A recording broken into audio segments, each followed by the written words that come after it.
հարգելի գործընկերներ, իհարկե առիթ ունեցել ենք քննարկելու 2025 թվականի պետական բյուջեի կատարման հաշվետվությունը անցած շաբաթ, որտեղ ներկայացրել ենք ֆիսկալ քաղաքականության մանրամասները, նաև ըստ գերատեսչությունների հանձնաժողովներում քննարկումներ են եղել։ Ես կփորձեմ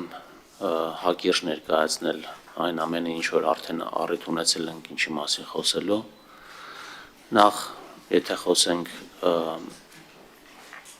ընդհանուր հարկաբյուջետային քաղաքականությունից, այն ուղղված եղել տնտեսության դիմակայունության ամրապնդման ու աճի ներուժի բարձրացմանը, 25 թվականին հարկաբյուջետային ազդակը եղել է թույլ զսպող, չեզոքին մոտ, և 21-25 թվականներին տնտեսական աճը միջինում կազմել է 7,9%, իսկ 25 թվականին 7,1%։ Ըստ էության մենք մեկ խոսում ենք 7,2, մեկ խոսում ենք 7,1, դա պայմանավորված է նրանով, որ հաշվետվության մեջ գրված է 7,2%, հետո վիճակագրական ծառայությունը փոխել է թիվը, դարձրել է 7,1%, այսինքն իրականում վերջի թիվը 7,1%-ն է, սակայն հաշվետվության մեջ գրված է 7,2%։ Ամենակարևոր ձեռքբերումներից է թերևս 25 թվականին մեր կապիտալ ծախսերը աճել են և հասել են հնայում 6,2%-ի, որոնք հիմնականում ուղղված են եղել մարդկային կապիտալի, անվտանգային և տնտեսական ենթակառուցվածքների զարգացմանը։ Եթե համեմատենք 21 թվականի հետ, ապա կապիտալ ծախսերը աճել են 3,1%-ային կետով, իսկ ընթացիկ ծախսերը միաժամանակ նվազել են 2,8%-ային կետով։ Հիշեցնեմ, որ 21 թվականին կապիտալ ծախսերը հնայում 6,2-ի փոխարեն կազմում են 3,1%, իսկ ընթացիկ ծախսերը 23,1-ի փոխարեն կազմում էին 25,9%։ Հարկերը կազմել են 2 տրիլիոն 725 միլիարդ դրամ, դրանք կազմել են հնայի 24,1%-ը և 0,6%-ային կետով ավել են եղել նախորդ տարվա մակարդակից, 21 թվականի համեմատ 1,1%-ային կետով կամ 1 տրիլիոն 116 միլիարդ դրամով են ավել եղել։ Այստեղ բարելավմանը հիմնականում նպաստել է ավելացած արժեքի հարկի և շահութահարկի նպաստումները։ Հաջորդը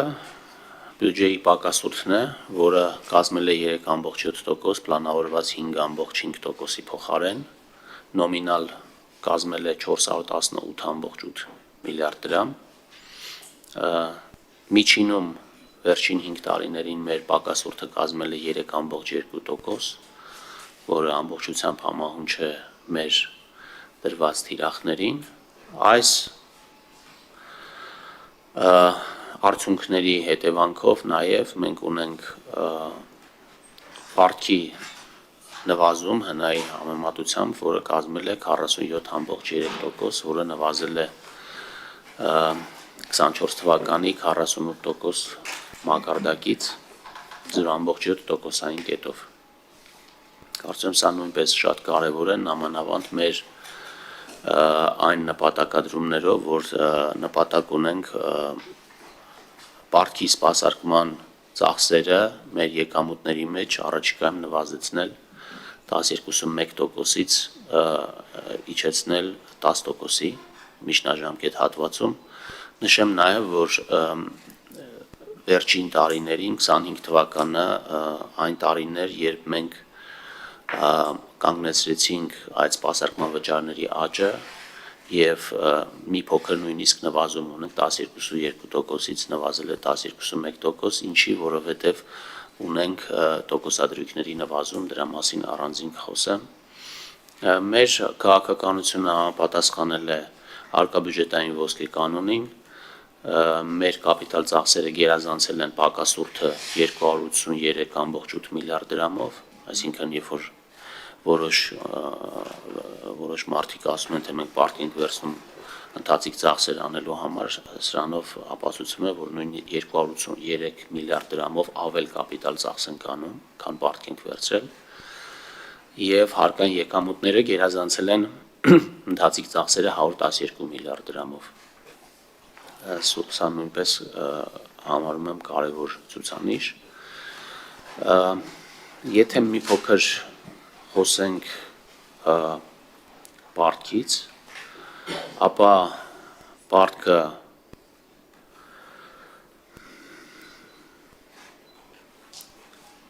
25 թվականի դեկտեմբերի 31-ի դրությամբ կազմել է 5 տրիլիոն 541 միլիարդ դրամ, իսկ դոլարով արտահայտված 14 միլիարդ 531 միլիոն դոլար։ Պարտքի մեջ ավելացել է դրամային պարտքի կշիռը, ներքին պարտքի կշիռը, որը նախորդ տարվա 52%-ից աճել է 53% եւ միաժամանակ ունենք միջնաժամկետ պարտքի ըստ ժամկետայնության միջնաժամկետ պարտքի շարունակական աճ, որը ելի պայմանավորված է ինչպես նախորդ տարիներին տոկոսադրույքների բարձր մակարդակով, այսինքն տոկոսադրույքների բարձր մակարդակի պայմաններում մենք որոշել ենք, որ երկարաժամկետ պարտքը այս պահին այդ ծավալով չենք ներգրավում, հետո երբ որ տոկոսադրույքները կնվազեն, ըստ այդմ մեր ծախսերի կառավարման տեսանկյունից կարծում եմ սա կարևոր է, դրա արդյունքում ըստ էության բոլոր ուղենիշային ցուցանիշները պարտքի հետ կապված գտնվում են մեր ցանկալի մակարդակում, բացի մինչև մարում մնացած միջին ժամկետից, որը ուղենիշային 7-ից 10 տարի է, մենք 25 թվականի վերջում ունենք 6-9 տարի, այսինքն մի փոքր նվազել է, բայց հույս ունենք, որ առաջիկայում նաև տոկոսների նվազման պայմաններում կկարողանանք այս ցուցանիշը նույնպես համապատասխանեցնել։